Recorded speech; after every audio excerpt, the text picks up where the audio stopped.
اسی طریقے سے ایک جگہ فرمایا من کان یؤمن باللہ والیوم الآخر فلیصل رحمہ. فرمایا کہ جو اللہ، دیکھو بھائی ادھر متوجہ رہو، جو اللہ پر اور آخرت کے دن پر ایمان رکھتا ہے، جو ہماری طرف دیکھو بھائی، جو اللہ پر یوم آخرت پر ایمان رکھتا ہے تو اسے چاہیے کہ وہ صلہ رحمی کرے، رشتوں کو جوڑ کر چلے، رشتہ نبھانا سیکھے، رشتے کو نبھائے. جو اللہ پر یوم آخرت پر ایمان رکھتا ہے، ذرا اس پر غور کرنے کی، یعنی جو اپنے آسان لفظوں میں سمجھیں، جو اپنے آپ کو مسلمان ہونے کا دعویٰ کرتا ہے اور یہ چاہتا ہے کہ اللہ کے وہاں رجسٹر میں بھی ہم مسلمان ہی رہیں، اس کو یہ چاہیے کہ رشتہ صلہ رحمی کرے، رشتوں کو جوڑ کر چلے. اور اسی طریقے سے ایک جگہ اللہ کے رسول صلی اللہ علیہ وسلم کی دوسری حدیث ہے، فرمایا کہ جو یہ چاہتا ہے کہ اس کی عمر میں برکت ہو، فی عمرہ ورزقہ، فرمایا کہ جو یہ چاہتا ہے کہ اس کی عمر میں اور اس کے رزق میں برکت ہو تو اسے چاہیے کہ صلہ رحمی کرے. یعنی دین و دنیا کا فائدہ، دنیا کا بھی فائدہ ہے کہ چاہتا ہے کہ اس عمر میں برکت ہو، یعنی اللہ تو یا تو لمبی عمر ہو جاوے، یا ایک دوسری عمر لمبی ہونے کا مطلب کہ اللہ اس عمر میں بہت سے اچھے کام ہم سے کروا لے، بہت سے اچھے کام ہم سے لے لے.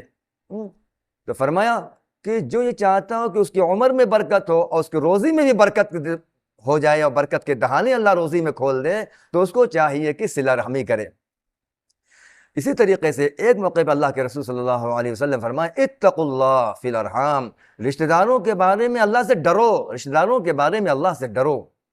یہاں تک کہ اللہ کے رسول صلی اللہ علیہ وسلم دنیا سے جب تشریف لے جا رہے ہیں، آپ کا آخری وقت ہے، مرض الوفات میں بھی آپ نے جو بہت چند اہم نصیحتیں فرمائی، ان نصیحتوں میں سے ایک یہ بھی ہے کہ فرمایا کہ فی مرضی ارحامکم ارحامکم، یعنی آپ صلی اللہ علیہ وسلم اپنے مرض الوفات میں فرمایا کہ رشتہ داریوں کا خیال رکھنا، رشتہ داریوں کا خیال رکھنا، رشتوں کو جوڑنا، رشتوں کو توڑنا نہیں، رشتوں کو جوڑنے کی فکر کرنا. یعنی اس وقت میں جو وصیت کی جاتی ہے، جو نصیحت کی جاتی ہے، وہ بہت ہی امپورٹنٹ، بہت ہی اہم نصیحت ہوتی ہے. تو جہاں آپ نے چند اور نصیحتیں فرمائی، وہ ان نصیحتوں میں سے ایک نصیحت یہ ہے کہ رشتہ داروں کے ساتھ اچھا سلوک کرنا، رشتوں کو نبھانا. اسی طریقے سے اور بھی بہت سی احادیث ہیں، اور اس سے فرمایا کہ جو رشتوں کو جوڑتا ہے، جو رشتوں کو جوڑتا ہے، اللہ من وصلنی وصلتہ، جو مجھ سے جو رشتوں کو جوڑے گا میں اس سے اپنے آپ سے جوڑ لوں گا. ومن قطعنی، اور جو مجھ سے کٹے گا، یعنی رشتہ داروں کو، رشتے کو توڑے گا، اللہ قطعت، اللہ اس رشتے کو، اللہ خود فرماتا ہے میں اس سے کٹ جاؤں گا، میں رشتہ اپنا توڑ لوں گا. اللہ فرماتا ہے کہ جو رشتوں کو جوڑے گا میں اپنی ذات سے جوڑ لوں گا، اور جو رشتوں کو توڑے گا میں اپنی ذات سے توڑ دوں گا، میں اپنی ذات سے اس کو الگ کر دوں گا. بتائیے کیا ٹھکانہ رہے گا اس کا؟ جو آدمی قطع رحمی کرتا ہو، رشتوں کو نبھانے کی سلیقہ نہ ہو، اس کے اندر یہ فکر نہ ہو، یہ حس نہ ہو، تو کیا برباد ہے، دین بھی برباد، آخرت بھی برباد، دونوں برباد ہیں. اس لیے فرمایا حضرت عبداللہ بن مسعود رضی اللہ عنہ، عبداللہ بن مسعود رضی اللہ عنہ فرمایا کہ جب اپنی مجلس ان کی ہوتی تھی تو لوگ جب مجلس میں بیٹھتے تو آپ تاکید کے ساتھ فرماتے تھے کہ میری مجلس سے اٹھ کے چلا جائے وہ شخص جو قطع رحمی کیا ہو، جو رشتے ناطے توڑتا ہو، رشتے ناطے توڑتا ہو. کیوں؟ ایک اہم وجہ یہ بھی تھی کہ جو قطع رحمی کرتا ہے اولئک لہم اللعنہ، اس پر اللہ کی لعنت پھٹکار ہے. تو ایسا شخص مجلس میں بیٹھے گا تو اللہ کی رحمت نہیں نازل ہوگی، ایسا شخص مجلس میں بیٹھے گا تو اللہ تعالیٰ ہم سب کی دعاؤں کو قبول نہیں فرمائے گا. تو آپ تاکید کرتے تھے کہ جو ایسا کیا ہو، جس کے کسی سے اپنے تعلقات خراب کیا ہو، دل میں کینہ رکھا، وہ اٹھ کے یہاں سے چلا جائے، وہ اٹھ کے چلا جائے. حضرت ابو ہریرہ رضی اللہ عنہ ہر جمعرات کو مجلس لگاتے تھے، مجلس ہوتی تھی، وعظ و نصیحت فرماتے تھے اور دعا فرماتے تھے. تو آپ بھی یہ فرماتے تھے کہ جو ہر جمعرات کو فرماتے کہ جو شخص بھی یہاں پر ایسا شخص بیٹھا ہو جو قطع رحمی کیا ہو، کسی سے کھٹ پٹ ہو، اس کی رشتوں کو توڑ دیا ہو، تو فرمایا کہ وہ یہاں سے چلا جائے، وہ یہاں سے چلا جائے. اس لیے کہ جمعرات کو اللہ کے حضور اعمال پیش ہوتے ہیں، اور جو اس شخص کے اعمال اللہ کے حضور پیش نہیں ہوں گے جو قطع رحمی کرتا ہے، جو قطع رحمی کرتا ہے، رشتوں کو توڑتا ہے، ایسے شخص کے اعمال اللہ کے حضور پیش نہیں ہوتے، اللہ قبول نہیں کرتا. اللہ ایسے اعمال کو قبول ہی نہیں کرتا جو قطع رحمی کرے. وہ رات کتنی تہجد پڑھے, کتنے وظیفے پڑھے, کتنی تسبیحات پڑھے, اللہ کے وہاں قبول نہیں ہے.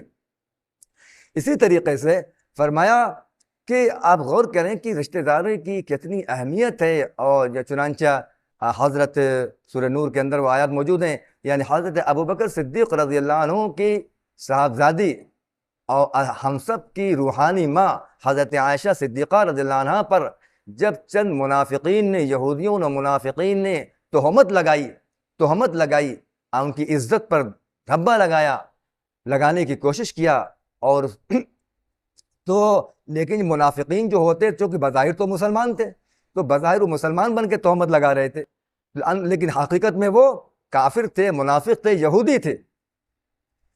تو اس بہکاوے میں چونکہ لوگ سمجھ رہے کہ مسلمان ہی ہمارے بیچ کیا ہے, ایسا کہہ رہا ہے, تو بعض دفعہ جو قسم کھا کے آدمی بولتا ہے تو بھولے بھالے مسلمان بھی اس کا شکار ہو گئے کہ وہ بھی اس فریب میں آ گئے اور وہ بھی تہمت لگانے لگے کہ ہاں عائشہ صدیقہ سے نعوذ باللہ یہ غلطی ہو گئی ہے.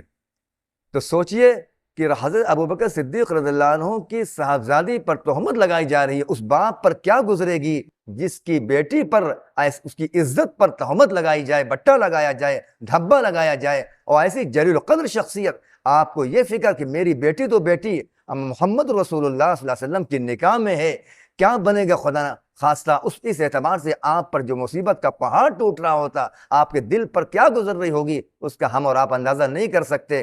اس میں چند مسلمان بھی بھولے بھالے اس کے شکار ہو گئے, انہوں نے بھی کہنا شروع کیا کہ ہاں ان سے یہ چوک ہوئی ہے, ان سے غلطی ہوئی ہے حضرت عائشہ سے. تو آپ سوچئے کہ کتنا دل دکھا ہوگا حضرت ابوبکر صدیق رضی اللہ عنہ کا ان کی طرف سے جنہوں نے یہ تہمت لگائی یا تہمت میں شریک ہوئے.